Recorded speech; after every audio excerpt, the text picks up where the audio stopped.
Halo semuanya, selamat wayah kia ya dimanapun kalian berada.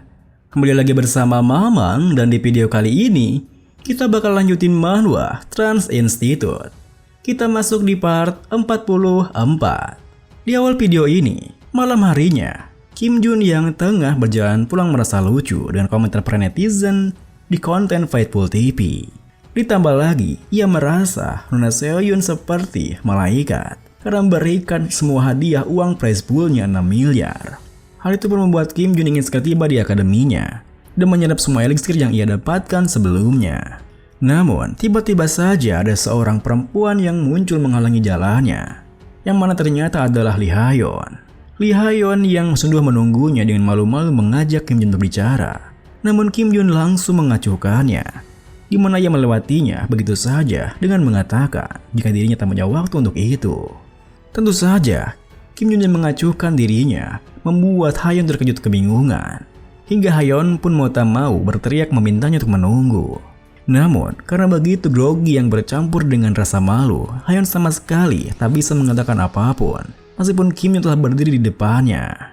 Kim Jun yang merasa kesal pun sontak berbalik pergi mengatakan kalau tak ada yang ingin ia katakan, mending ia pergi saja. Seketika itu juga, Ha-yeon memberanikan dirinya bertanya, Sword Zain, ada rumor yang mengatakan bahwa kamu itu murid Sword Zain. Mendengar pertanyaannya, Kim Jun yang terkejut pun menghentikan langkahnya, lalu berbalik mengatakan, jika aku memang murid Sword Zain, seharusnya aku menggunakan pedang, bukannya tombak. Perkataan Kim Jun yang masuk akal pun membuat Ha-yeon terperanjat, karena ia baru menyadari hal itu saat ini. Melihat reaksi Ha-yeon yang seperti itu, Kim Jun yang merasa aneh pun bertanya, kau tidak memikirkan itu ya? Ha-yeon yang masih terdiam memikirkannya sama sekali tak menjawabnya, yang buat Kim Jun melangkah pergi karena merasa pembicaraannya sudah selesai. Namun Ha-yeon langsung mengejarnya sembari mengoceh. Hah? Tunggu sebentar, apa tak ada yang kamu pelajari di Sword Zain? Apa yang biasanya mereka ajarkan di Akademi Dream? Apa ada latihan khusus? Apa yang biasanya kamu makan? Apa ada murid lain? Tentu saja, semua pertanyaan itu membuat Kim Jun merasa kesal dan risih. Hingga ia pun menggunakan Janfang Peng Footwork untuk melompat dan pergi kabur darinya. Tetapi, Ha-yeon yang sangat gigih terus saja mengejarnya. Bahkan hampir menyusulnya hingga Kim Jun pun menghentikan pergerakannya karena merasa jika Ha-yeon benar-benar mempunyai bakat yang hebat. Namun, karena Kim Jun berhenti tiba-tiba, Ha-yeon pun kebablasan hingga menabrak punggungnya. Meskipun begitu, Kim Jun yang kesal langsung memberondongnya dengan pertanyaan. Heis, kau sungguh menjengkelkan. Apa yang membuatmu penasaran? Apa kau ingin membuat alasan ke atas kekalahanmu? Dan alasannya itu adalah Sword Zain? Ha-yeon yang terkejut pun langsung menyangkalnya. Tidak, bukan begitu. Aku hanya penasaran. Melihat tingkahnya yang seperti itu, Kim Jun sontak merasa kebingungan. Kenapa Ha-yeon menjadi seperti itu? Padahal sebelumnya dia terlihat lebih keren dan arogan. Saat Kim Jun kebingungan, Ha-yeon mendekat padanya bertanya, di mana direkturmu? Bukan kalian berdua selalu bersama? Kim Jun pun membalas, direktur? Kenapa kau mencarinya? Dengan malu-malu Ha-yeon menjawab, ada yang ingin ia katakan padanya. Jadi begitulah. Mendengar jawabannya, Kim Jun pun mengatakan, jika kau mencari Nuna Seohyun, dia bilang ada urusan yang harus diselesaikan. Jadi aku tidak tahu dia pergi kemana. Udah kan? Jadi berhentilah mengikutiku. Jika kau masih mengikutiku, kau tahu apa akibatnya kan? Melihat tatapan mata Kim Jun yang sangat tajam kepadanya, Ha-yeon yang mengerti maksudnya pun perlahan-lahan mundur menjauh, yang buat Kim Jun bisa pergi dengan santai sembari berpikir. Benar juga, Nuna Seohyun pergi tergesa-gesa setelah Exang turnamen selesai. Ya, aku mungkin akan bisa menemuinya setelah berlatih di akademi. Sementara itu, di ruang latihan rumah utama Sword Zain, nampak Nuna Seohyun yang menemui kakeknya. Kakek Minchul yang merasa heran dengan kedatangannya pun bertanya, kenapa Nuna Seohyun tiba-tiba datang ke sana? Nuna Seohyun pun mengatakan jika ia ingin mengajukan pedangnya lagi. Tentu saja, perkataannya membuat kakek Minchul terkejut. Bahkan saat Seo yang sama terkejutnya pun berpikir, apa yang terjadi? Tak pernah sekalipun Nuna Seohyun meminta untuk mengajukan pedang atas kemauannya sendiri. Kemudian, kakek Minchul bertanya, apa alasannya? Yang langsung dijawab oleh Nuna Seohyun jika dirinya ingin pergi bersama. Mendengar alasannya, kakek Minjul yang tak mengerti maksudnya pun kembali bertanya, "Apa yang kau bicarakan? Apa kau ingin mengabaikan mimpimu karena mengikuti pria itu dan menjadi pro hunter?" Nuna Seyun pun menyangkalnya jika dirinya tidak mengabaikan mimpinya. Pada saat itu, Nuna Seyun mengingat kembali perkataan Kim Jun ketika ia bertanya padanya, bukankah Kim Jun berlatih dengan keras dan menghasilkan semua itu agar bisa menjadi seorang pro hunter? Saat itu, Kim Jun mengatakan, jikalau mimpinya itu bukanlah menjadi pro hunter, memang benar, dia melakukan semua itu untuk mendapatkan uang, tetapi menjadi pro hunter bukanlah mimpinya. Suatu hari, seorang high rank hunter bilang padanya, "Aku tidak bisa menyebutkannya, tapi kau bisa mengenalnya." Dan seorang itu bilang padaku, "Mimpi adalah kata kerja, artinya pekerjaan adalah kata benda. Jadi pekerjaanmu tidak bisa menjadi impianmu. Menjadi pro hunter bukanlah mimpiku. Aku ingin berjalan dengan cara yang berbeda." Kini setelah mengingat hal itu, Nuna Seyun menegaskan ia ingin mengajukan pedangnya lagi, yang membuat kakek Minjul terdiam menatapnya. Keesokan harinya, Kim Jun menyadari jika ia benar-benar bangkrut sekarang. Pada saat membeli sedikit sebelumnya, biaya kausalitasnya itu 2 miliar. Kim Jun kira jika ia membelinya lagi, kausalitasnya akan meningkat. Mungkin hanya akan menjadi 2 kali lipat. Namun ternyata, peningkatan kualitasnya bukanlah 2 kali lipat, tetapi 3 kali lipat, di mana sekarang harganya menjadi 6 miliar. Tentu saja, hal itu membuat Kim Jun mengeluh, dari mana ia bisa mendapatkan uang sebanyak itu. Saat Kim Jun mengeluhkan hal itu, tiba-tiba saja ia menyadari kehadiran seorang yang buatnya berbalik mengatakan, "Apa Anda selalu muncul seperti itu, Tuan Darkseid?" Melihat Kim Jun yang menyadarinya, Darkseid yang keheranan pun menunjukkan wujudnya mengatakan, "Kau selalu membuatku takjub. Bahkan para bajingan dari Order of Truth tak bisa melihatku. Jadi, bagaimana kau bisa mengetahuinya?" Kim Jun beralasan, di mana ia hanya merasakannya saja. Meski begitu, Darkseid mengatakan, jika mungkin umurnya sudah dekat. Tentu saja, perkataannya membuat Kim Jun kebingungan. Apa yang terjadi? Bagaimana dengan pelacakan Order of Truth? Darkseid menimpali, ada yang ingin ia sampaikan berkaitan dengan itu. Tapi sebelumnya, apa anak itu aman? Kim Jun mengatakan, "Ku dengar dia sudah dipulangkan karena tak ada cedera yang serius. Maksudku, pertarungannya tidak bagus." Mendengar hal itu, Darkseid pun menggerutu. "Dasar beranda. Itulah mengapa aku selalu mengatakan untuk fokus pada satu senjata saja." Gerutuannya pun membuat Kim Jun berkomentar, "Ya, Minjul punya gaya bertarungnya sendiri." Kemudian, Darkseid menyodorkan 2 buah manuskrip kepadanya sembari mengatakan, "Berikanlah ini kepadanya. Aku sudah menulis beberapa hal, jadi dia tidak akan mudah dikalahkan lain kali. Aku akan segera memberimu 3 miliar, seperti yang aku janjikan." Mendengar hal itu, seketika itu juga Kim Jun terpikirkan sebuah hal untuk menyelesaikan masalah kurangnya uang, yang buatnya langsung menyala. Sebentar.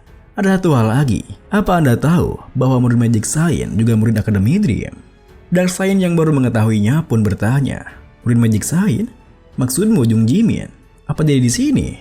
Kim Jun menyangka, bukan, beliau punya murid baru selain Jung Jimin. Tentu saja, hal itu membuat Darkseid terperanjat. Meski begitu, Kim Jun langsung melancarkan ide briliannya, di mana ia mengatakan, "Bagaimana mengatakannya? Begini. Sebagai ganti setelah mencarikan muridnya, dia memberiku 10 miliar tahu. Aku memberitahu Magic Science tentangmu dan fakta bahwa muridmu juga ada di Akademi Dream. Aku juga memberitahunya dengan jujur tentang keadaan kita dan hubungan rumit antara kita." Magic Science mendengar ceritanya dan bertanya, "Bagaimana bisa aku bertahan hanya dengan 3 miliar saja?" Lalu, dia memberiku 10 miliar tanpa ragu. Meski aku menolaknya berkali-kali, dia terus memaksaku menerima 10 miliar itu. Sampai titik di mana aku jadi tidak sopan jika aku terus menolaknya. Jadi aku mengambil 10 miliar itu. Maksudku, dia percayakan muridnya padaku, sembari memberiku 10 miliar. Tapi jangan khawatir, santai saja. Aku hanya bercerita tentang 10 miliar itu. 10 miliar loh. Tentu saja, Darkseid bisa langsung menyadari niat Kim Jun dengan menceritakan itu, yang buatnya tidak habis pikir, hingga terdiam datar di tempatnya. Namun, belum sempat Darkseid mengatakan apapun, tiba-tiba saja Sword Giant, alias kakek Minjul, tiba di sana dan langsung bertanya, Ada apa ini? Apa yang kau lakukan di sini, Darkseid? Seketika itu juga, Darkseid tidak senang menatap tajam ke arahnya. Meski Kim Jun juga terkejut dengan kedatangan dirinya. Kakek Minchul telah melangkah mendekat mengeluarkan fighting spiritnya menekankan. Aku bertanya, apa yang kau lakukan di sini, Darkseid? Darkseid yang merasa tertantang pun ikut mengeluarkan fighting spiritnya membalas. Apa kau pikir aku kemari karena punya urusan dengannya? Tentu saja, tingkah mereka berdua membuat Kim Jun merasa tidak nyaman dan meminta mereka untuk berhenti. Sayangnya, mereka berdua tak mendengarkannya, di mana mereka malah semakin cekcok. Kakek Minchul mengatakan, untuk seseorang yang mengkhianati kami dan menggunakan Order of Truth sebagai alasannya, kau juga bicara juga ya?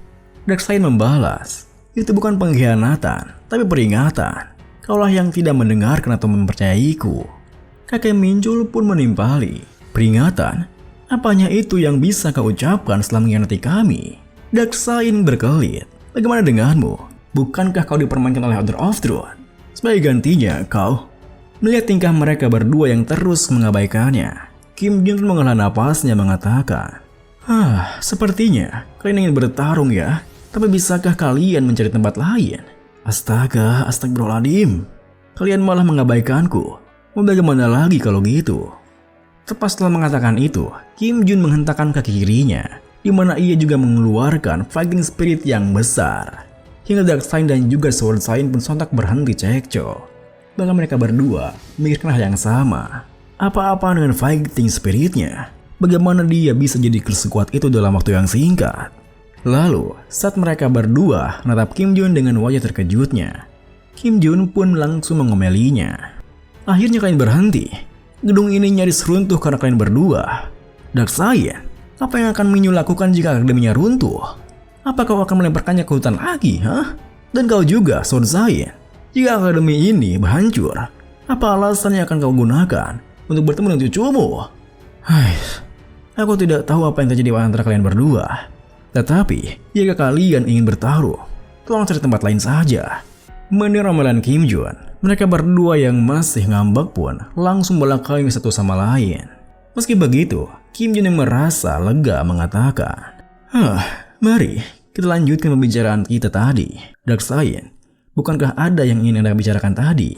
Darkseid menjawab, tak ada alasan untuk berlama-lama di sini, jadi aku akan langsung pada intinya saja. Sepertinya, Order of Truth merencanakan sesuatu yang berhubungan dengan Berserker. Itu memang belum dikonfirmasi, namun para apostol mulai bergerak. Tentu saja, perkataannya sontak membuat Kim Jun dan kakek Minchul terkejut. Namun, kakek Minchul yang meragukannya bertanya, bukankah spektakel sungguh berlebihan? Karena menghubungkan Berserker dengan pergerakan apostol. Darkseid pun menekankan, sudah aku bilang, ini belum dikonfirmasi kan? Aku akan menyelidikinya dengan sungguh-sungguh mulai sekarang. Jadi Kim Jun, apakah bisa membantuku? Mendengar hal itu, Kim Jun malah terbangun kebingungan. Maaf, Anda butuh bantuanku? Kenapa? Darkseid menjelaskan, sudah aku bilang, aku tidak bisa melakukannya sendirian. Sejauh yang aku ketahui, perbajingan itu sudah berulang kali melakukan eksperimen tertentu yang menargetkan dungeon tertentu, dan kau hanya perlu memeriksa dungeon itu. Kim Jun pun membalas, aku masih seorang murid, ada beberapa batasan untukku bisa masuk ke dungeon. Darkseid menekankan, bukannya kau akan mengambil ujian Pro Hunter? Kau bisa melakukannya setelah ujian itu, kau akan membantuku kan? Sebelum Kim Jun menjawabnya, kakek Minchul menyelanya, Darkseid, kenapa kau minta pertolongannya? Sembari melangkah pergi, Darkseid mengatakan, karena hanya dia yang mampu. Meski aku memberitahumu, sudah pasti kau tidak akan percaya padaku. Sama seperti dulu. Lantas mengapa? Tentu saja, perkataannya membuat kakek Minchul tersentak, bahkan langsung mengeluarkan fighting spiritnya. Hingga Darkseid kembali terpancing untuk melayaninya. Untungnya, Kim Jun langsung menghentikan mereka. Meski mereka berdua mendecakkan lidahnya. Yang buat Kim Jun tak habis pikir, kenapa mereka bertingkah seperti itu? Padahal mereka berdua bukanlah anak-anak lagi. Kemudian, Kim Jun bertanya, omong-omong, Swordseid, kenapa Anda kemari? Apa Anda mencari Nona Seoyun? Dia bilang, ada sesuatu yang harus ia lakukan. Aku tidak tahu kemana dia sekarang.